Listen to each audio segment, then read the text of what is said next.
દેવગઢ બારિયા ખાતે પ્રદેશ અધ્યક્ષની અધ્યક્ષતામાં બૂથ સંવાદ કાર્યક્રમ યોજાયો। મારું બૂથ સૌથી મજબૂત મંત્ર સાથે સંગઠનને પાયાથી સુદૃઢ બનવા આહવાન કરાયું। આજરોજ દાહોદ જિલ્લાના દેવગઢ બારિયા ખાતે ભારતીય જનતા પાર્ટી અધ્યક્ષ જગદીશ વિશ્વકર્માના અધ્યક્ષ સ્થાને બૂથ સંવાદ કાર્યક્રમનું આયોજન કરવામાં આવ્યું। આ અવસરે અધ્યક્ષે બૂથ સ્તરના કર્મઠ કાર્યકર્તાઓ અને જનપ્રતિનિધિઓ સાથે બેઠક યોજી। તેમણે સંગઠનલક્ષી વિવિધ વિષય પર સવિસ્તાર ચર્ચા વિચારણા કરી અને ઉપસ્થિત કાર્યકર્તાઓને માર્ગદર્શન પૂરું પાડ્યું।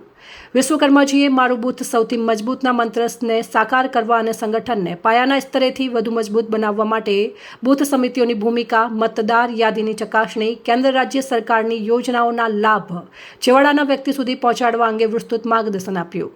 આ કાર્યક્રમમાં દાહોદ સાંસદ જસવંતસિંહ ભાભોર, જિલ્લા તાલુકાના હોદ્દેદારો, ચૂંટાયેલા જનપ્રતિનિધિઓ અને મોટી સંખ્યામાં બૂથ સ્તરના કાર્યકર્તાઓ ઉપસ્થિત રહ્યા। સૌ કાર્યકર્તાઓએ સંગઠનને વધુ સુદૃઢ બનાવવાનો સંકલ્પ વ્યક્ત કર્યો।